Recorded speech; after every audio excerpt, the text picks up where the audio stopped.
Oh yeah, it's nice. All righty, let's get started with the roundtable. And as usually, as we finish the year, a lot of vendors do these kind of predictions, like what is that we're going to be seeing in 2021. Now we don't want to do anything that formal, but at the same time, we have people here that have a lot of experience doing work as an analyst, SOC management, SOC analyst, threat intelligence analyst, consultants, instructors. And I think it will be very interesting to have everybody's view of what you think is going to happen in 2021, but with the idea of not to highlight products or like obviously vendors want to do, but the idea would be, what are the skills that we need to develop this year? What are the things we need to learn?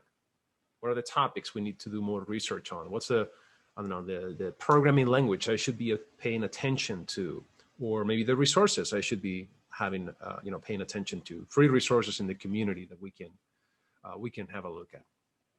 So let's start. I'm going to introduce a friend and a great researcher with a lot of experience. Maybe you can introduce a little bit of yourself, what you've been doing in your career in cybersecurity, Vicente.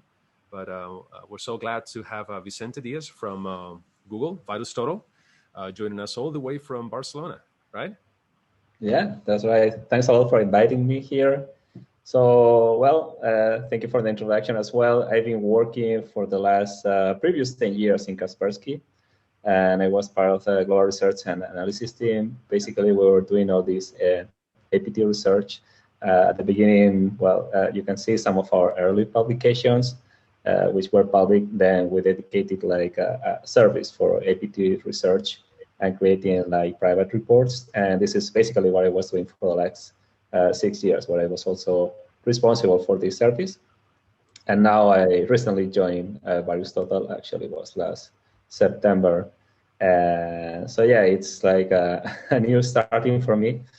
But you're right, I'm an old guy. I think if I can provide any value in terms of experience, I've been working in cybersec for the last more than 15 years now. And yeah, I can tell a couple of things, probably outdated and not that relevant anymore. But yeah, in terms of experience, I can bring some. I'm pretty sure you are. And I'm going to ask you a couple of questions, but please, anybody here in the room, and also you guys in the Discord channel, I know there's a live event discussion, right? There's a channel there. So if you guys have any questions, we'll do our best to touch on the topics within the time that we have. So Vicente, if I ask you, what is that you're seeing? Obviously, in VirusTotal, you guys see a lot of things. I do not expect you to be seeing every single binary file that gets submitted to VirusTotal, because I think there are a few, right, on a daily basis. Yeah. But I know you have a good understanding of, I'm going to use a term that I hate, the threat landscape, and what is going on right now. What are the things that you think that defenders need to be paying attention to right now, and obviously for the foreseen weeks, months? Yeah, I like it what you said at the beginning, that usually every vendor is discussing, hey, what is for the next year and what we will need to pay attention for 2021 and things like that.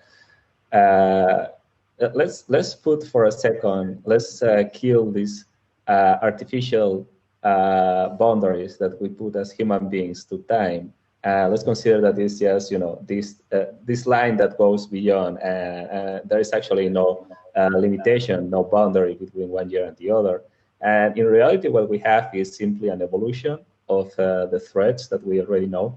And sometimes there are like some breakthroughs, but not necessarily that significant. And I think that what is accelerating or stopping some activity basically is the market need for something, or what is making something like interesting for attackers, and what is like giving a headache for defenders. At this point, well, you said everything we see in VirusTotal, which it's a lot. No, it can be considered like, sometimes I like to call it like the telemetry of the world. Like we can see, like have an idea of what's going on.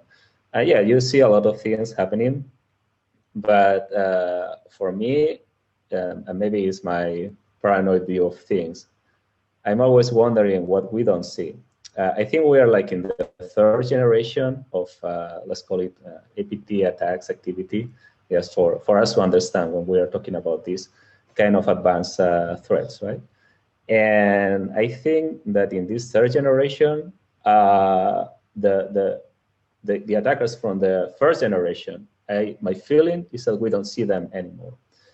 I think that we are missing most of the activity of these attackers just because we don't have eyes in the different targets that they are attacking.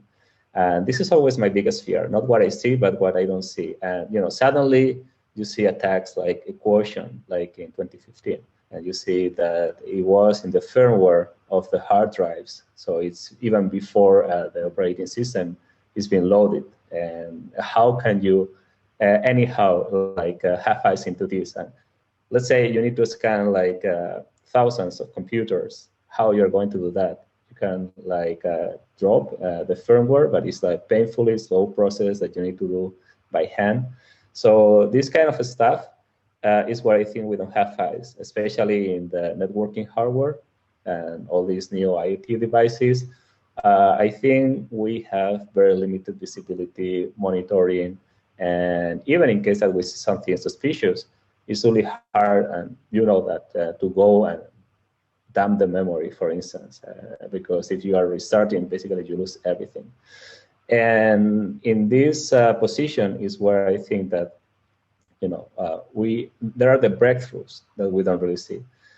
Other than this, again, let's go back to the starting position. It's a logical evolution where, yes, there are like things that are increasingly getting more sophisticated, but basically it's again on the demand of the market. Like now, ransomware worked very well for attackers for the last years. Bitcoin is a high record price now. So do you think this is something we will see getting down or something? No, it's simply going to evolve, right? There will be newcomers, and if anything is going to change, it will be because they find a way to get into victims or some niche data they don't have access to now, like, I don't know, cloud data and things like that. But it will be simply an evolution of what we already know. And I think that many times defenders, it's not that they don't know what is coming, or it's not that they don't know where is the danger. Most of the time is that they don't have the resources, or they don't have the ability to put the defense into place because they don't have to, like, the speed to make it happen. And I think that most of the problems is more in execution rather than in knowledge. I like that. I like everything you said. First of all, it's a bummer to know that with the start of 2021, malware is not going away. COVID is not going away. That's not good. So yes, this is what we were expecting, right? But you mentioned something important there, and first is visibility, right? How do you have visibility across your environment? You mentioned cloud. So I think that will be something I would like to discuss as well in this panel, right? Are we losing visibility? How can we get more visibility for defenders?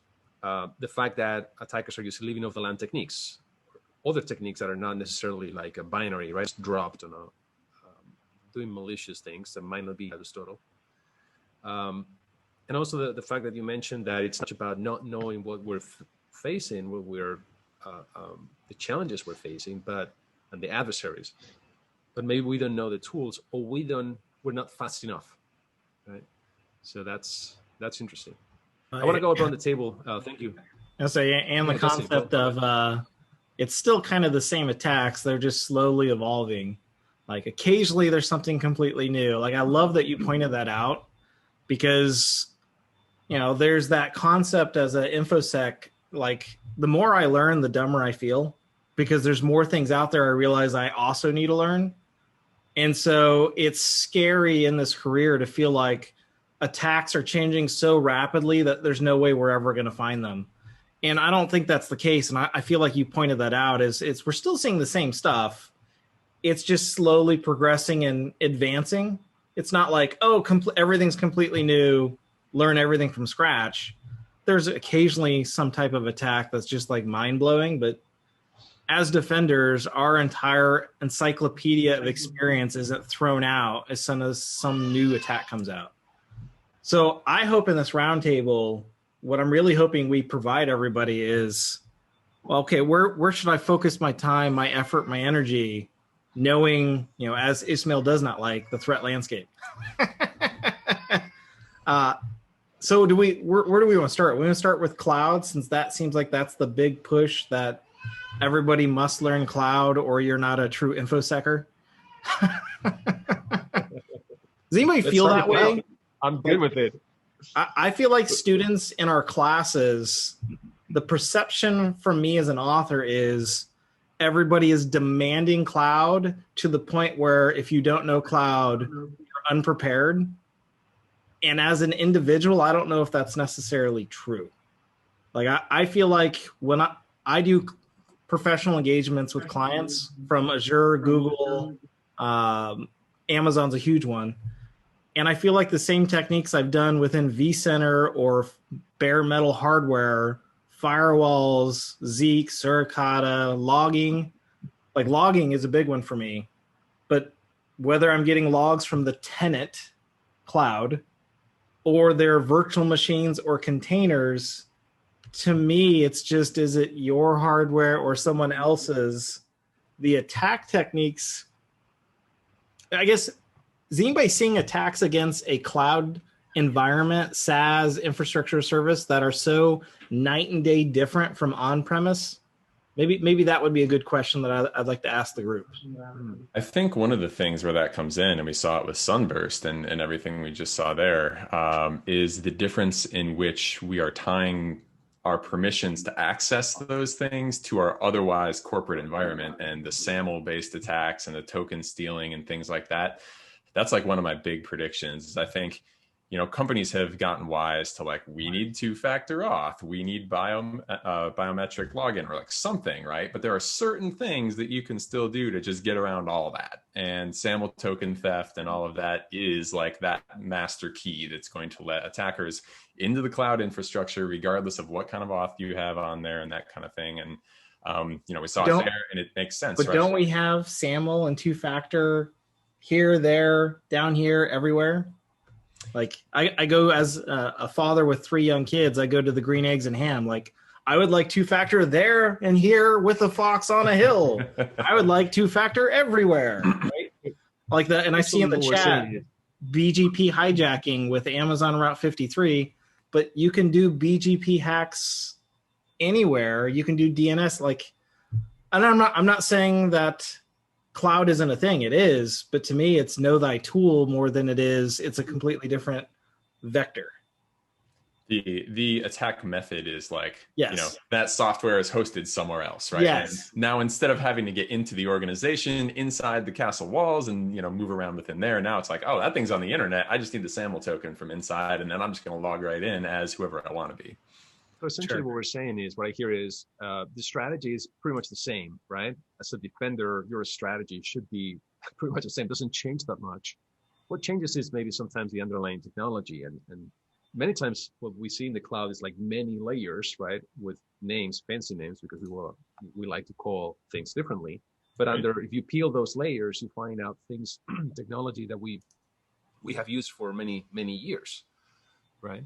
Yeah, we have switches and routers in the cloud too. And I feel like that's what I'm trying to point out, because I think some of the older InfoSec feel like our careers are being obsolete, and I feel like that experience transitions well.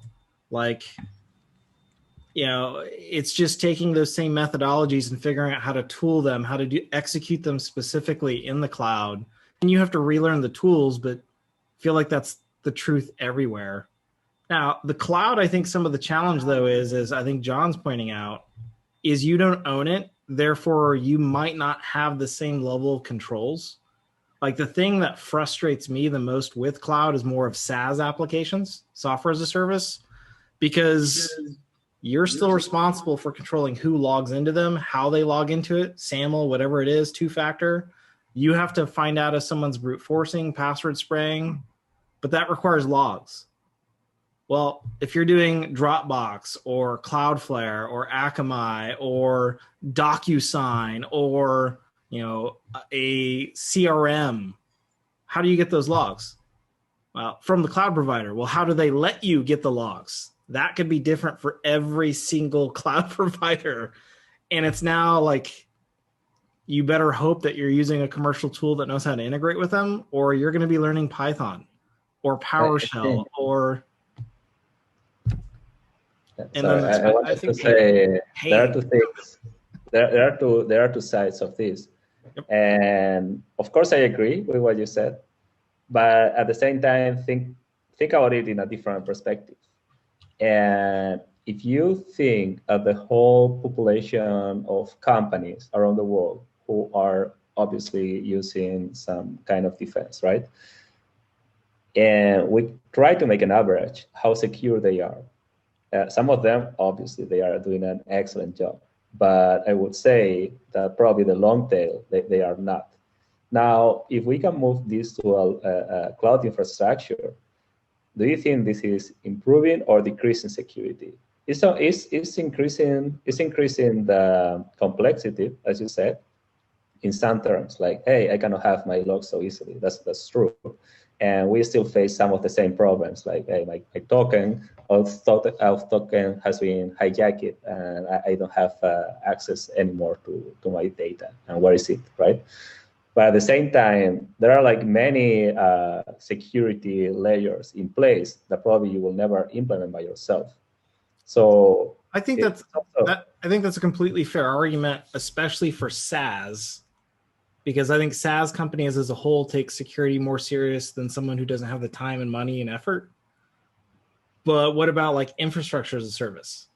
I go and take my VM and I throw it out into someone else's cloud. Can we say it's more secure at that point? It depends on the vendor, right? Well, actually, let's do the big three. Google. And by the way, I have a bad habit of disagreeing for the sake of conversation, because I think I agree with you. I'm just conversation flowing. Fair warning. But if I take a virtual machine and I throw it into Google Compute, Azure VM, AWS, EC2, it's an Ubuntu or a Microsoft server sitting out on the internet in the cloud. I don't have next-gen firewall, malware detonation, NSM. I don't have it flowing through potentially a VirusTotal hook.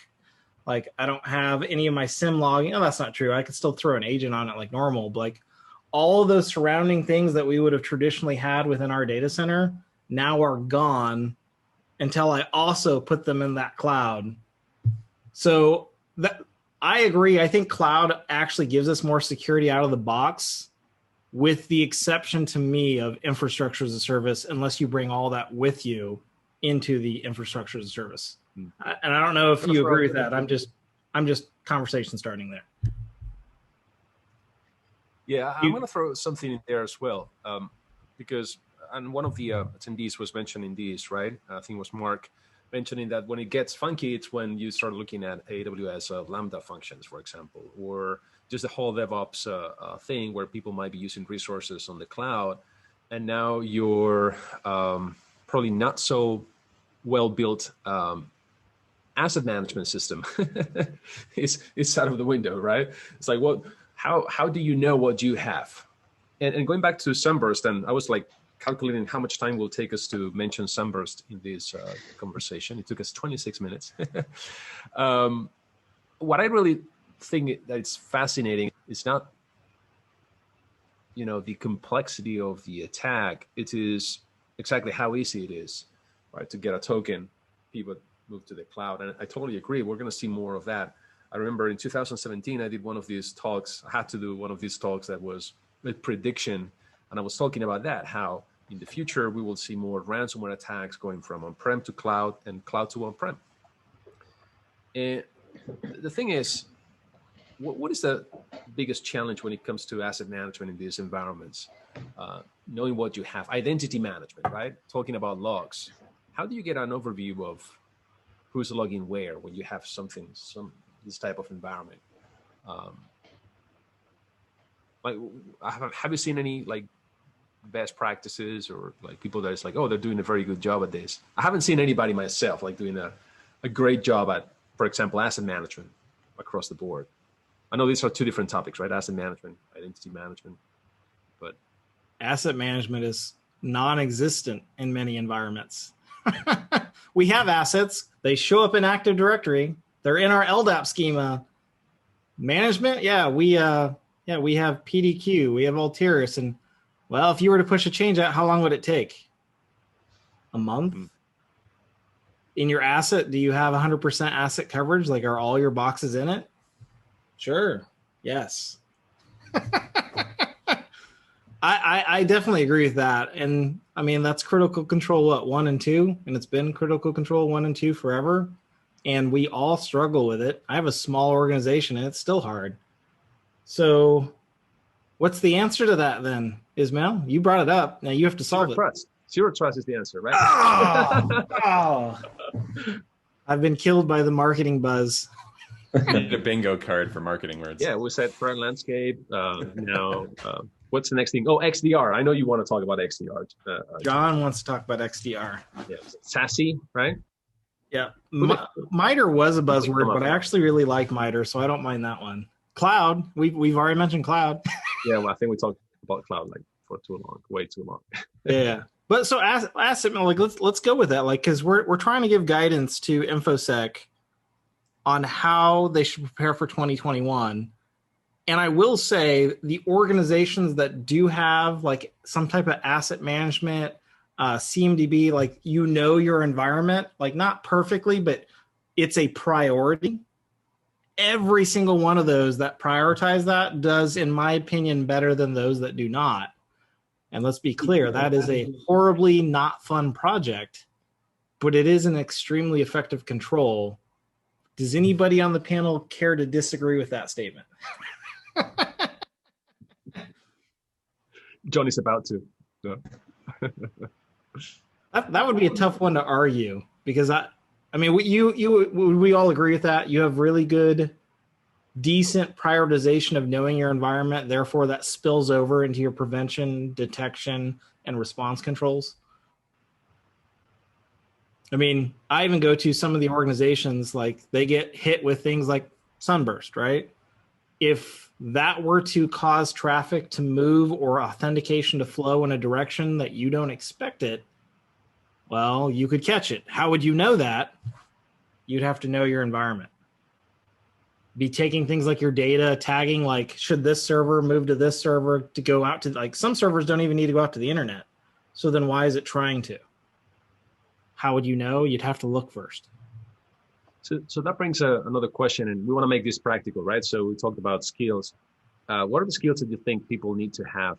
Because I hear a lot, obviously, logs, data, analysis, and maybe many of us are thinking, well, should I learn more about data analysis, data science, about is there any project in particular that you're maybe involved with right now that you think it's good to mention? Are you talking about skills or log sources? I think it can be anything.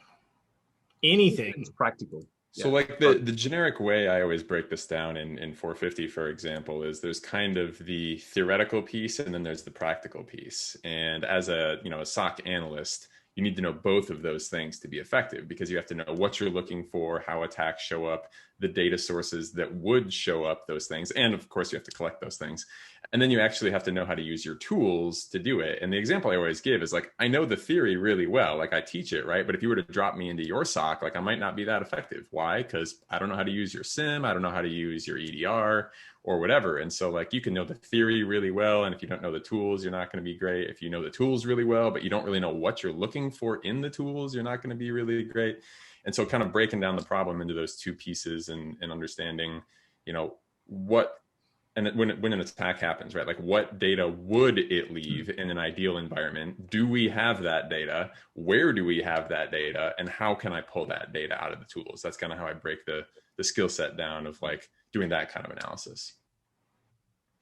There are a couple of things I will add to this. I fully agree with what you're saying. So from one side, sometimes we buy technology, but we don't know how to use it. And just because of the sake of having technology. The second thing I will add is that, as a general recommendation, if you should know your network and you should know your defenses better than any attacker, which usually is not the case. This is related to the asset management that we were talking about, right? It's been a problem forever. If you go for some large organization, if you are doing some incident response and you're, hey, do you have the network map? And what you give you, it has nothing to do with reality. You're like, what is this? And this is not even what I'm seeing in your network. But I will add like a couple of things that I would recommend to any analyst is to learn about all these biases that we have in our brains when doing analysis. And for instance, they are like very well defined. This is very well known. It's nothing really related to the world of cyber or something like that. But you can find very cool guides, and it's fascinating. You need to learn how your brain works and all the mistakes that you are making when trying to make a fair analysis. Just because we are built like that, it's not something that we are wrong in doing. It's just we simply need to learn and to be conscious. And when we are making some hypotheses, we need to know why we are doing that. Like, I'm trying just to make my boss happy here, or I'm just trying to agree with the industry and not to look like an idiot because I'm trying to say something different, even if I don't have the data here. So it's just to change a little bit the way of thinking and to be conscious about all of this, because you can have all the data, all the tools, extract all the evidences, and at the end make the wrong conclusions just because you are very biased. And it's important at least to know that this exists and to be conscious when you are making your analysis. I find that fascinating. Yeah, and I've done a lot of reading on the analysis of competing hypotheses, for example. But still, there's so much documentation out there on how to apply ACH, right? That methodology to anything in life. So, one thing that we probably want to talk about in the afternoon is how sometimes spending time away from the computer and other things and getting interested in other fields makes you a better defender. I truly believe that you have to sometimes externalize, right? Like, go do something else that has nothing to do with our day-to-day work to get inspired and apply those concepts back to work, right?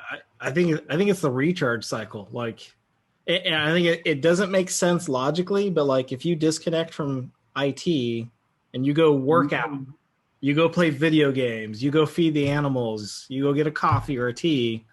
I don't know why, but the way my brain works is that is a recharge cycle. When I come back, even if I've been working really hard, I'm refreshed and I can apply things. So I definitely think you're right on that. I feel like one thing I'm going to throw out here as far as in 2021, if you're trying to figure out how to improve your game practically, like we've all said some really good ideas, but I'm going to go back to what I feel was the number one thing that helped me with my career. Build a lab. Like Ismael and I, we've got, I think 3 webcasts, maybe 4 webcasts on building a home lab on-prem, on the cloud, with home IoT devices. Like I remember playing with firewalls, Windows servers, building domain controllers back when I was like dirt broke. I had no money, but I had a computer. And so I would download the free Windows trials, which you still can do today. I would deploy domain controllers. And then oddly, from figuring out how to do that, I would land contract work or I would get promotions at my job because now all of a sudden, like at the age of 16, maybe 17, I was doing Active Directory forest migrations and restructuring. Why? Because I told them I'd figure out how to do it in the lab and fix our authentication issues we kept having. Then I did Exchange upgrades. Why? Because I saw a problem and I figured out how to solve it in the lab. And that does not imply you need money. You need a computer with virtualization. I don't care if it's Oracle Box, the free version. Like you can do a multi-subnet domain with Linux systems, web servers. Like the first time I put a web server on the internet, my mind was blown. Like, oh my gosh, I thought that was going to be way harder than I thought. Like, you mean to tell me it's port forwarding and a DNS entry and then magically my stuff works? Like, I had no clue how the internet worked. I probably still don't. But I feel like a large part of my success has been just putting things in a lab. And the open source stuff, I'm not saying everybody should deploy open source, because that's not true. That is not a true statement. But I can say doing open source in a personal lab is harder than most commercial implementations.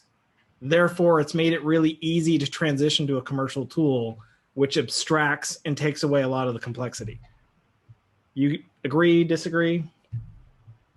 Yeah, definitely. Getting your hands dirty and understanding the fundamentals of how it works is definitely an important piece of learning and running into those problems you don't know exist until you smash into them head on, basically. All right. And I would circle back to the other conversation for a second, because I think with open source, what I found is even if you're not going to be running open source in production, if you have to go through a number of vendors and doing evaluations of a product that you want to deploy, it helps you to be better informed of what that product is supposed to be doing. What is the data that product is going to have? Many times, talking about the data, right? Vendors offer you a solution and you can operate certain things through the UI. You have certain capabilities, you can pull certain data, but maybe there's a lot more data behind the curtains that you're not seeing. Right? It might be very useful for what you want to achieve. By using open source tools, you can get the idea of, oh, so this is what I'm supposed to get out of it, right? And maybe sometimes push your vendor to say, I want that, right? I want to have this capability. Out of curiosity, just because I know we have a shorter amount of time for this little mini, I don't even know if we have a name for this. I call it a mini summit, but it's not a summit. Is anybody listening? Would you be interested in a roughly once a week live stream on how to do an enterprise home lab, like where we actually walk through and install domain controllers and hook it to Active Directory hybrid and deploy open source? Would that be helpful to have like a follow along? Let's do TLS inspection with a proxy, a firewall. Let's pull logs out of Amazon. Okay, all right. I see massive. Got your answer. Okay, I will do that as a live stream, which I've never done before, but I think it would be fun to do a follow along. And then anybody who's on the panel here, y'all are invited personally to take over or take part. Because yeah, I'm thinking like one maybe 2 hours a week live stream. I'll record them and post them. But like if you've never deployed a domain controller, there's that DNS error you get every single time you do it. Should you care? Stay tuned. Just the little nuances that's like, oh, I'm freaking out. I don't know if I should see that. We'll walk through some of that. I love it. I like it. Can we talk about ransomware for a second? Yeah, it was one of the things that, we probably wanted to touch on. Definitely. So one thing I wanted to say before I cut into this is I'm trying to watch a bunch of channels, but for what we're talking about in the live stream, let's shovel it all to the live event discussion channel in Discord, and we can try to watch that one specific spot, because I know we got like Zoom, we got general, we got live event discussion. So I'm going to be watching that one. Wanted to throw this out to the crowd and get some interactive answers here. Ransomware is obviously a gigantic problem. It's going to continue to be a problem. It's moved from hitting our grandparents into hitting our entire company for millions of dollars, and that's not showing any sign of slowing down. I would love to hear from everyone. What has been the single best thing, or all of the things that you have done that have been meaningfully effective against ransomware of all types? We've seen, 2 to 5 hours. Adversaries go from basically the phishing email arrives to the whole company is taken over. If you Google Ryuk in 5 hours, you'll see the article I'm talking about. On the same website, there's one of 2 hours story of going from like nothing to complete compromise. And that's one of those things that as blue teams, like that's a huge money saver. You want to justify your existence in an org, stop that $1 million ransomware hit, right? So for the people on the panel and everyone, please in the chat room as well, chime in. This is one thing we can all learn from each other on. What is the solution, the best solutions to ransomware? I'm going to throw out one. So you guys have figured this out. I'm going to throw out one that's kind of fun. Like you threw out Ryuk, so I'm going to take that and go with it. One, I do think EDR does a really good job with ransomware, but even outside of that, like in Ryuk, if you read that article, and I'm not picking on that company, this is not their fault. I mean, it quasi is, but I don't do the whole blame game. If you look at it, they use zero logon, a 0 day, to get to a domain controller. From there, they got to higher level access, dropped a bomb on the backup system, and then used Active Directory to hit everybody. But if you look at the flow of where the logons go, like when you log into the backup server, because you're doing backup maintenance and making sure everything runs, do you hop onto a domain controller and then from the domain controller log in via RDP to the backup server? I'm going to guess the answer is no. Yeah. And so like some of the best detection techniques are the most simple ones. Servers that connect via RDP to the backup server, none, unless it's a jump box. Otherwise, it should be coming from the IT subnet, specifically that superset of that subnet. Had they have done that, they could have solved that earlier. Now, with a 5-hour start to finish, I really don't know if it would have even mattered in that case because that alert might have been sitting in a queue. So that's a very interesting case study. But from a detection side, I'm still a fan of some of the more simplistic ones, know thyself, because I found they just tend to work more. From a prevention, I've seen a lot more success with EDR than any prior endpoint suite. And I think maybe Ismael, you should probably talk more on that since you're kind of our endpoint guy.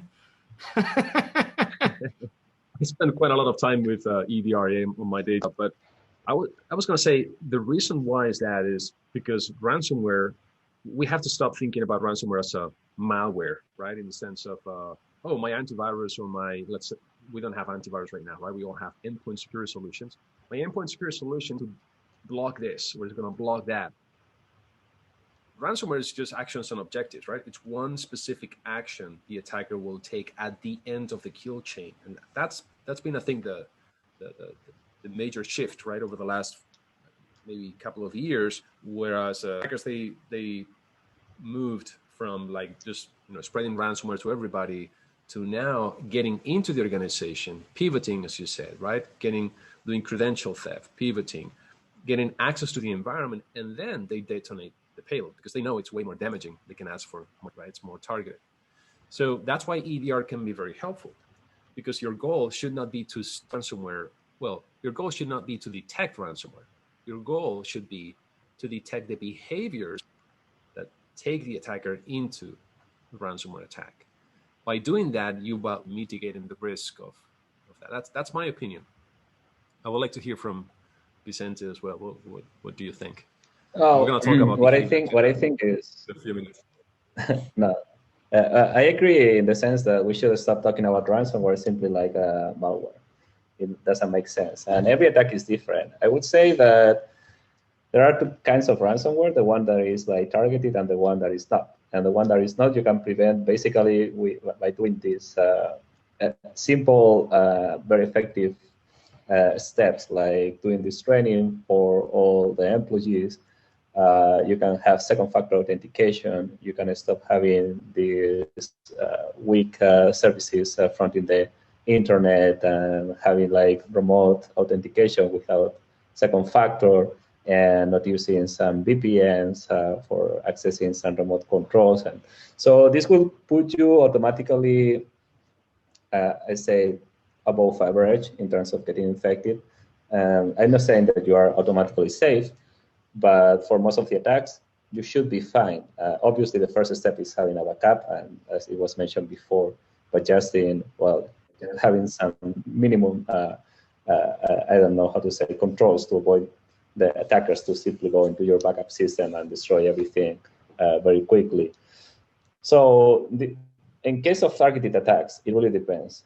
In some cases, I think it was in Norsk Hydro, for instance, last year, I think they went through some web shell, and the web shell access was bought in some dark market, meaning that this been sitting there probably for a long time, and attackers simply go to the marketplace and they choose where they want to go into, and they buy the access. They don't even need to get their hands dirty or to find anything. They don't need a 0 day. I'm not saying this was easily prevented or something like that, because we don't know the full details details of the attack, but at the same time, it's nothing groundbreaking. In this view, in 5 hours, it's different. It's a 0-day involved, and still there are some measures you can prevent.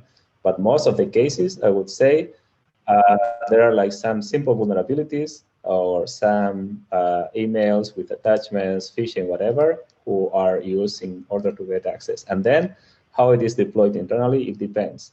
And here, most of the time, as far as I know, is basically using the same tools and administrators and deploying malware through Active Directory and things like that. And here's where we can think maybe there are some specific measures we can do to prevent this easy dissemination of malware inside of the network. I think that's the key, right? How do we prevent that easy dissemination? How do you prevent like being the low hanging fruit? Can I share a secret that we explain in 5:30, Justin? Can we share a secret for free too? It's like just block PowerShell from reaching out to the internet, right? Why the heck would you have PowerShell reaching out to the internet, downloading stuff? I know it's a radical idea, right? But just by doing that, radical. But multiple clients are actually doing that now, and it's a pain when you're doing an assessment, but it's awesome. Right, and if, as I always say, that somebody comes up with, oh, but what if I have to? Well, first of all, it might be a very bad idea if you have somebody downloading stuff, with PowerShell off the internet. But if you have to do that for some weird, strange reason, that's why we have segmentation, why we have exceptions, but that should be an exception. Prevention with detection, because you get a log that was blocked, right? And now you can respond. And by the way, don't just do PowerShell, do Python and Notepad, because Notepad should never reach out to the internet, but it's the default for Meterpreter. Auto migrate to Notepad. Boop. Yeah. No. Many other scripting languages, many, but it comes down to know your environment. Right. Awesome. So we're 4 minutes. We were able to cover the ransomware topic in 5 minutes. Isn't that amazing?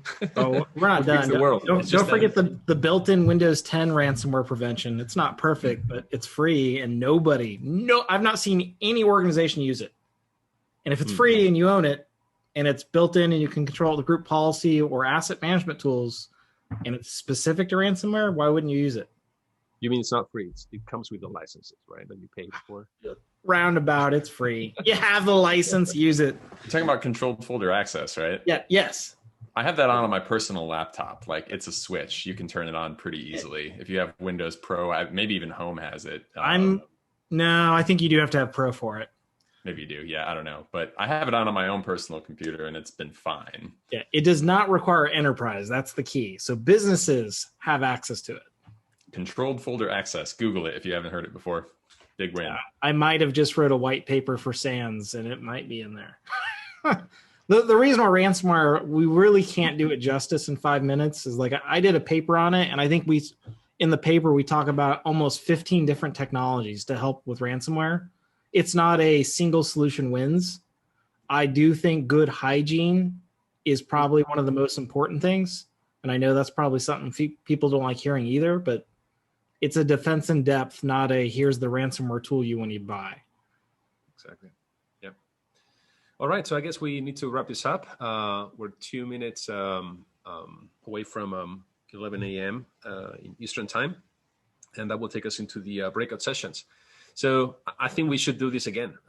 There were so many topics we could have, talked about, and thanks for